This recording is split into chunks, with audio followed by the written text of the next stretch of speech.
At ayun na nga, ngayong 2025, bago matapos ng taon, naglabas ang Samsung ng Fan Edition nila for the Galaxy S25 series, ang Galaxy S25 FE. So sa mga walang idea what is FE, FE means Fan Edition. Ibig sabihin, itong smartphone na to, ginawa to ni Samsung for you to experience a premium performance, a premium look, a premium feel, na para ka talagang literally naka S series nang hindi ka gumagastos ng kasing presyo ng mga Galaxy S25 series talaga. Kumbaga, onting dagdag na lang para sa top of the line nila na Galaxy A series, well, ayan, naka S series ka na rin ng Samsung. Itong video na to, ginawa ko para sa mga gustong bumili nitong smartphone na to and wala kayong time mag-explore sa mall, wala kayong time mag-research, panoorin nyo lang to. And I'm pretty sure guys na masasagot ko ang isa sa mga tanong ninyo about the Galaxy S25 FE. Like kung worth it ba or whatsoever man yan na nasa isip ninyo na wala pang kasagutan.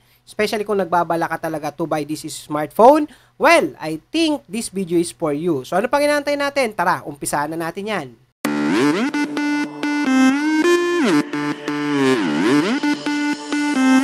Unahin na natin yung price. Magkano nga ba ang Samsung Galaxy S25 FE pagdating sa Philippine market?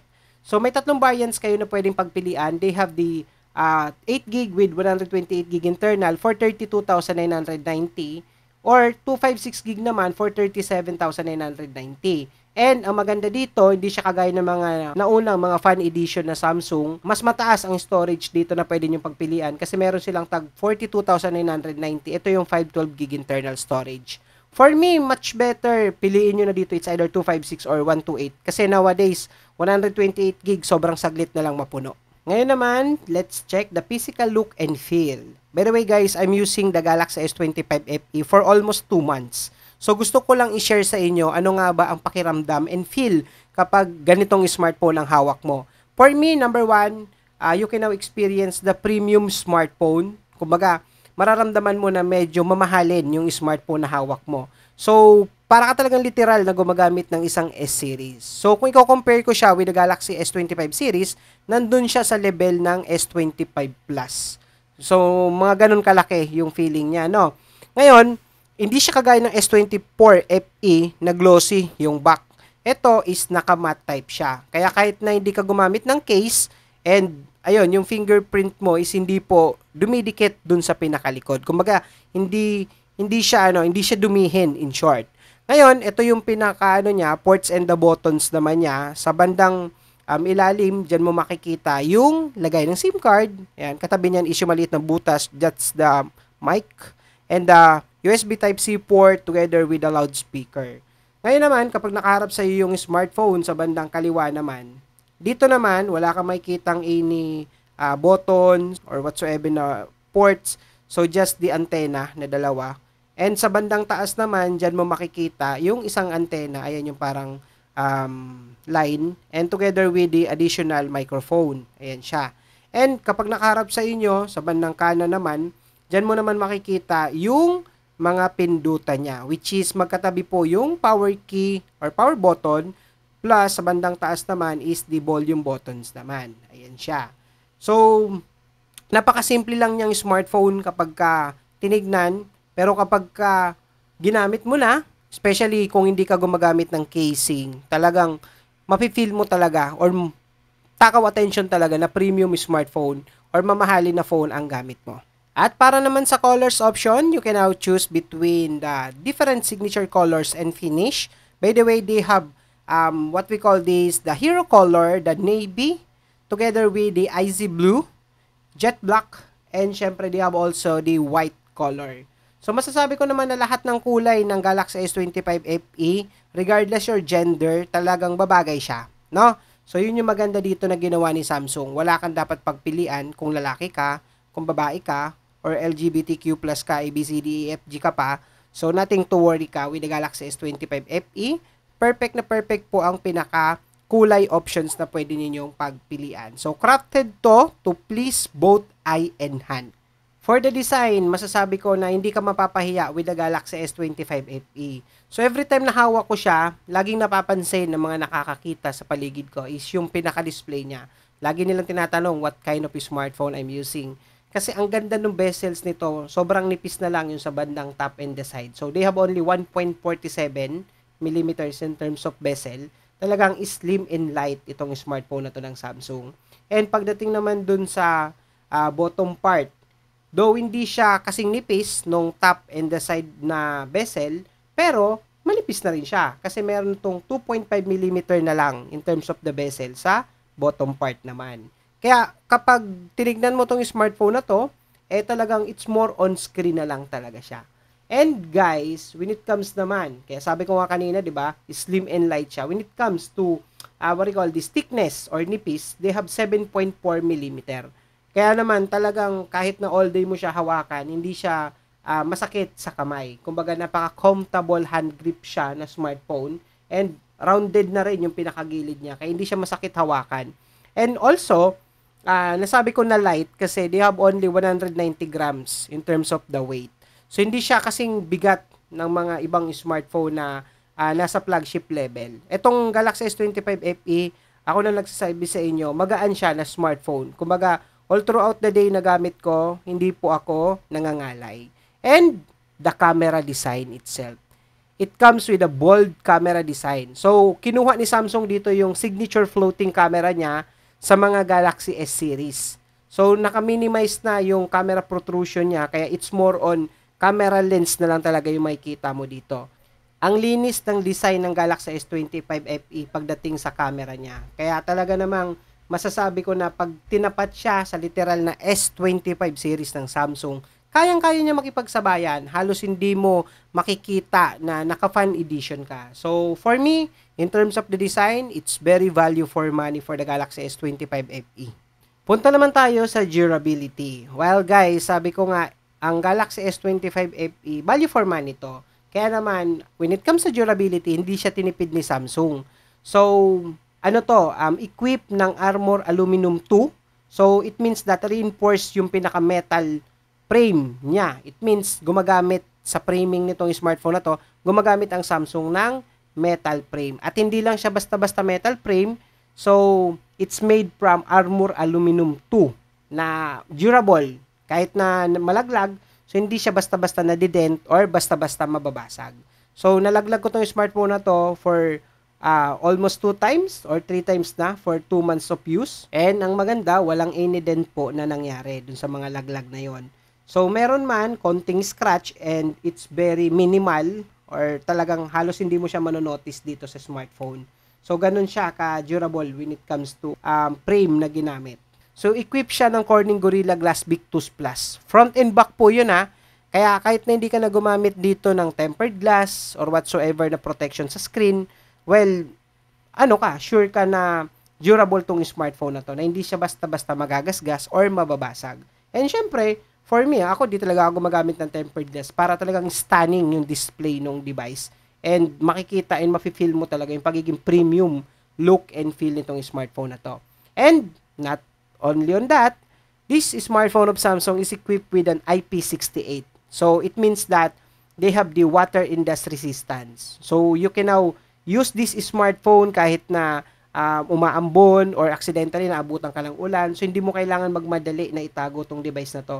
Kasi hindi siya basta-basta masisira sa mga simpleng ulan or simpleng natapunan ng tubig or even ilubog mo siya for up to 30 minutes underwater for 1.5 meters.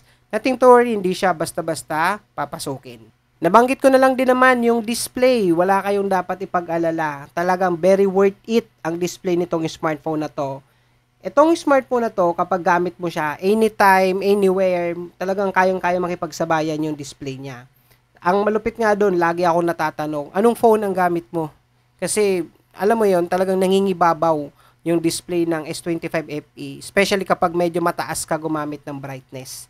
So, malaki din yung pinaka-display nito itself. So, they have the 6.7 inches in terms of the display. Perfecto for viewing, browsing, or even gaming, no? At hindi lang yon, ang resolution nito is Full HD+, kaya alam mo yon, hindi siya ganun kalakas kumonsume ng battery. And ang malupit doon, ang ginamit na display dito ng Samsung is the Dynamic AMOLED 2 times. Kaya naman talagang very vibrant, talagang true to life colors and ipinapakita talaga dito na yung display ng phone mo is very premium and kayang-kaya niyang mag-produce ng true to life colors, no? At syempre, equipped din to ng up to 120 Hz in terms of the refresh rate. Kaya naman, sabi ko, kung more on browsing ka, scrolling ka all throughout the day, nothing to worry kasi silky smooth screen yung transition niya. At hindi lang yun guys, yung pinakaano nito, yung pinakalaki ng screen niya, sabi ko nga kanina, manipis na yung bezels niya, no? So, 90.19% screen to body ratio. Kaya talagang almost screen na lang talaga ang meron dito sa smartphone na to. Sabayan pa yan ng 1,900 nits in terms of high brightness mode, yung pinaka-peak brightness niya, na kahit na outdoor ka gumagamit nitong device na to, well, hindi mo kailangan takpan, nakikita mo yung content dun sa mismong screen. Perfecto kung ang trabaho mo, like, alam mo yon, more on outdoor. Ayan. Meron tong vision booster na talagang nabuboost yung pinaka-brightness niya. Kaya talaga namang kitang-kita yung subject dun sa screen. Ayun, tignan nyo, outdoor ko yan gamit. And talagang nothing to worry ako na hindi ko makita yung content. Hindi ko kailangan takpan, di ba? Saan ka pa? Pwede nang basain, pwede mong gamitin kahit na umuulan or umaaraw. So, I think panglahatan tong smartphone na to ng Samsung. And very worth it talaga para sa price na meron siya. Alam nyo guys, ang isa sa perfect match ng display nito, kung more on watching ka ng movies, itong Dolby Atmos. Pwede mo itong i-activate, especially kapag nanonood ka ng mga movies, or ng mga series, or like mahilig ka mag-Netflix, tapos nakalimutan mo yung earphones, or ayaw mong gumamit ng earphones, but gusto mong ma-experience pa rin yung cinematic sound, ito, Dolby Atmos feature with the Galaxy S25 FE, na talagang perfect match sa magandang display niya. So, pakinggan nyo to guys, tignan nyo kung gaano kalupit. Outdoor to kung gaano kalupit yung pinaka-sounds nito.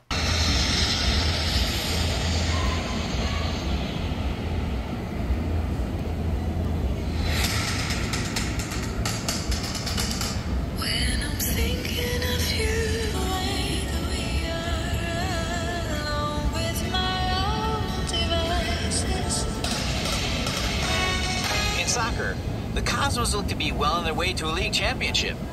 The Cosmos walked over the Spitfires 5-1. And yes, alam ko, hinahanap ninyo yung camera ng S25 FE and it's very important sa isang review. Kaya naman, isa-isahin na natin yan. Now, when it comes to camera specs ng Galaxy S25 FE, for the front camera, they have 12 megapixel. This is for the selfie camera niya. And for the rear, it comes with a triple lens camera. Yung nasa bandang taas, it's 12 megapixel. Ultra-wide ito. It's responsible for you to capture a wider shot. Alright?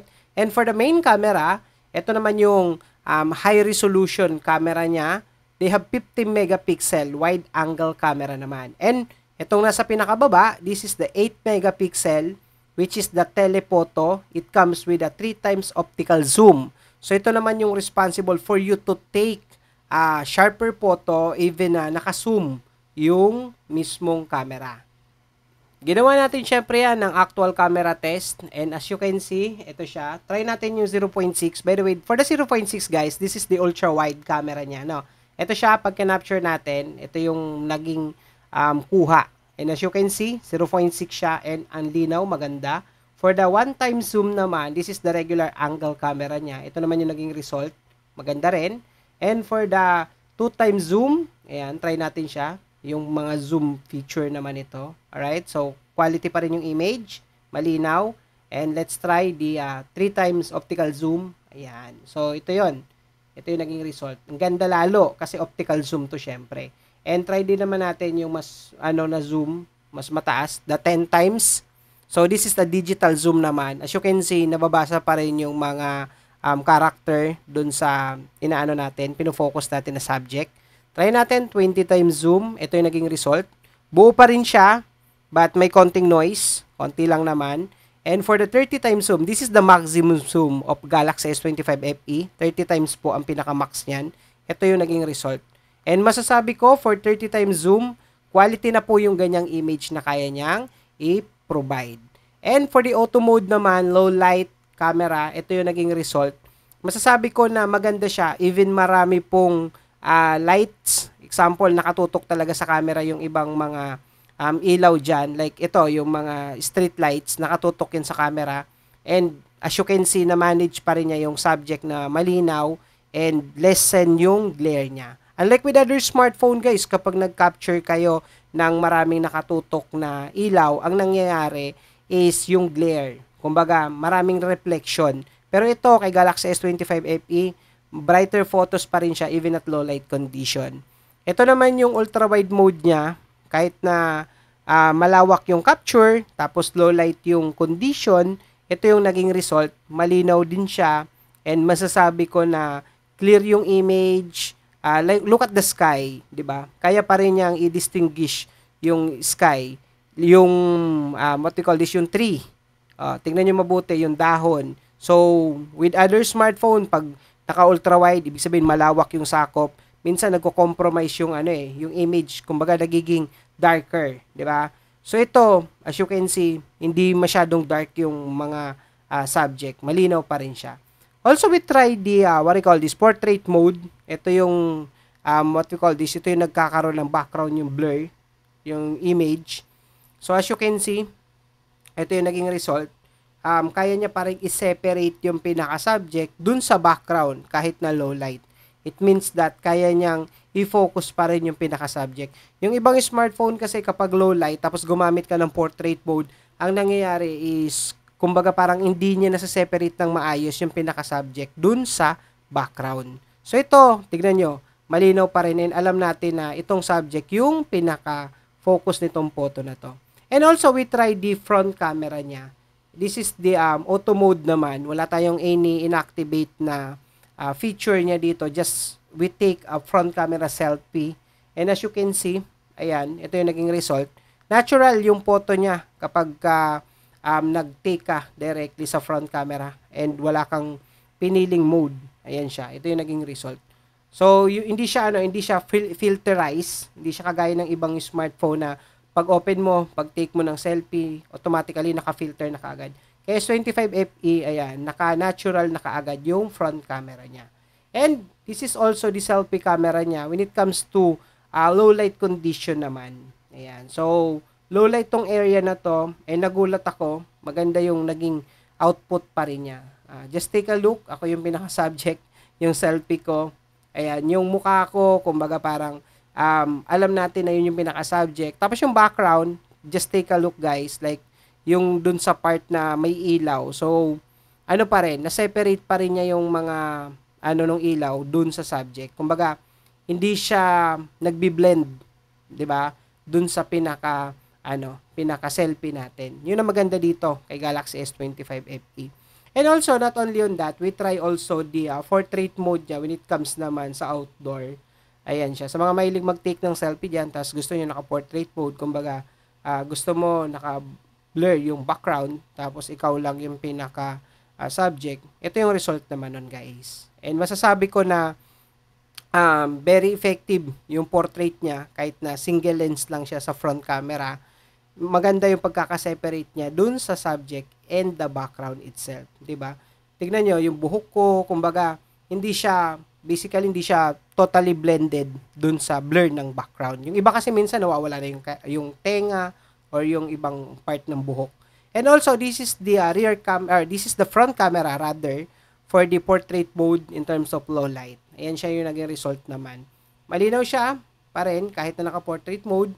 So, bakit ito yung mga pinili kong mode in terms of taking a photo with the Galaxy S25 FE? Kasi most likely ito yung mga common na ginagamit. And syempre, minsan, sa ibang smartphone, yung mga ganitong mode, na siya kumbaga parang hindi siya ganun kaganda yung result, hindi ganun kaganda yung kuha. Pero with the Galaxy S25 FE, masasabi ko na wala kayong dapat pagsisihan, maganda talaga ang kuha niya in terms of selfie or camera taking photo. And also guys, when it comes to video recording, ito naman yung settings niya na mga pwede mong pagpilian. Alright? So up to 8K ang kaya niyang i-record na resolution. Meron din siyang Ultra HD or Full HD or the Basic HD, and up to 60 frames per second naman yung kaya niyang i-record. So yun yung maganda kay Galaxy S25 FE. Kumbaga talagang pang-flagship na rin yung capabilities niya para mag-record ng video. Yung stabilization niya when it comes to video recording, tapos medyo moving tayo or ito kagaya niya naglalakad, masasabi ko na stable siya. Alright?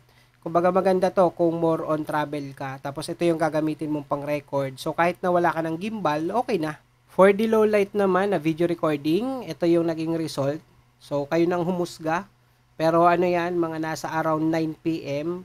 So hindi naman ganun ka liwanag yung location. Pero as you can see, ayan yung naging output.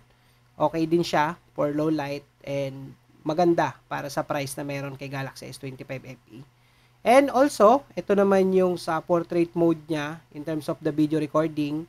So ito yung nagbe-blur yung background, no, kapag nagre-record ka ng video. So ito yung naging result. Tignan nyo naman, ang ganda, parang professional camera yung gamit ko.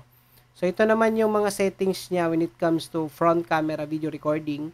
Kaya niya mag-record ng maximum of Ultra HD or 4K and kaya niyang 60 frame per second din. So, ito yung naging result for the front camera video recording test natin. So, smooth siya. Ayan. So, 60 frame per second yung gamit ko dyan. Okay, di ba? Oo, see? So, talagang pang flagship itong smartphone na to. Yung performance niya when it comes to camera. So, very worth it talaga sa price na meron siya. Ito naman yung low light niya when it comes to front camera video recording. Ayan siya. So, limited lang din yung ano dyan, yung ilaw nung nag-record ako. And may mga neon light siya sa background. Pero tingnan nyo, 'di ba? Walang glare yung pinaka front camera niya. Ayan oh. So, kung ikaw gagamitin mo 'to pang content or pang vlogging, yung mga ganon, or for documentation, mahilig ka mag-take ng photo or record ng mga video, ayan, it's very worth it for the Galaxy S25 FE. Hey guys, we're trying the Galaxy S25 FE portrait mode in video recording. So currently we are in indoor, yan, inside sa isang store. And ayan, as you can see, yan yung result ng front camera niya in terms of portrait video recording. At ito na, syempre, performance. Very important din yan sa isang smartphone. Baka isipin natin, tinipid ni Samsung to. Kasi fan edition lang eh. Doon tayo nagkakamali. Kasi equipped to ng Exynos 2400 with 4 nanometer technology. So it means that guys, itong smartphone na to, if gagamitin mo man siya for multitasking, for gaming, or video editing sa mobile, I will recommend. Kasi maganda yung performance niya. Maganda yung graphics, maganda yung yung battery consumption because of the 4 nanometer. So hindi siya mabilis malobat, though yung performance hindi kanya bibitinin. Kumbaga sa presyo na meron tong Galaxy S25 FE, para ka talagang gumagamit na din ng isang flagship smartphone ng Samsung. So, halos hindi mo siya mafe-feel na fan edition kung i-compare mo sa performance na meron yung mga literal na S25 or S25 Plus. Kaya masasabi ko, kung performance lang naman ang pag-uusapan, Exynos 2400 is very powerful na rin for the Galaxy S25 FE. Not only on that, ang dami pang benefits ng Exynos kasi yung iba binabash to sa social media, pero di nila alam yung Exynos is powerful siya when it comes to mga AI feature, AI technology, yung something like that.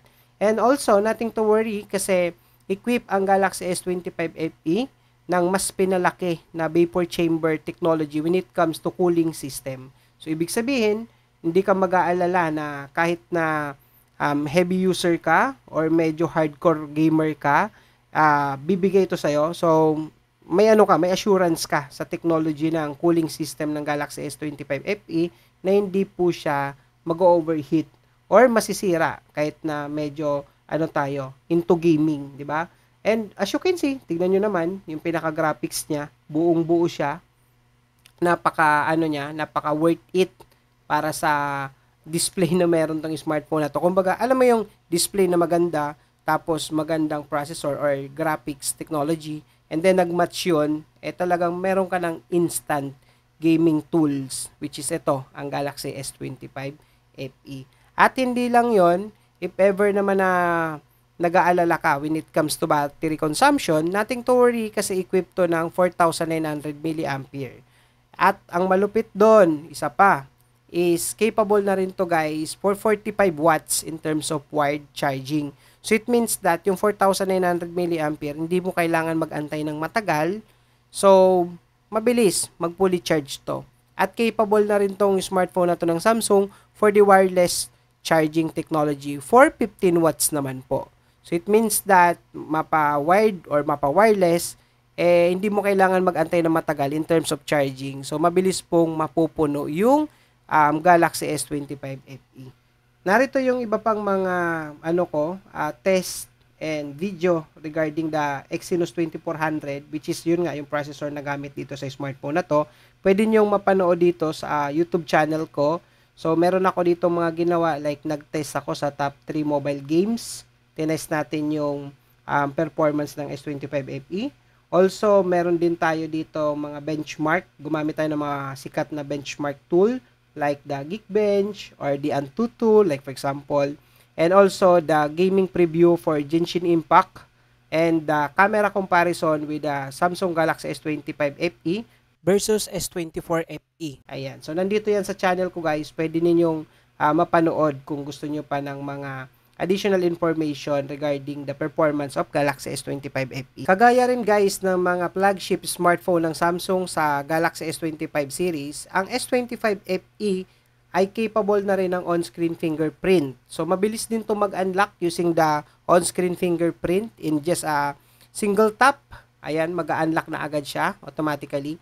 And good news, secured pa rin to ng locks. Kahit na mawala yung device, basta meron siyang lock, is hindi po ma-access yung mga important data or files mo sa phone. And, malupit doon, kay Galaxy S25 FE, when it comes to OS, is updated na siya as well as the interface with the One UI 8.0. Kaya kung ano yung interface na meron kay Galaxy S25 series, same goes with S25 FE, yun na rin po yung pwede ninyong ma-experience and ma-explore. Kaya naman talagang parang naka-ultra flagship na rin dito sa smartphone na to, no? When it comes to operating system and interface.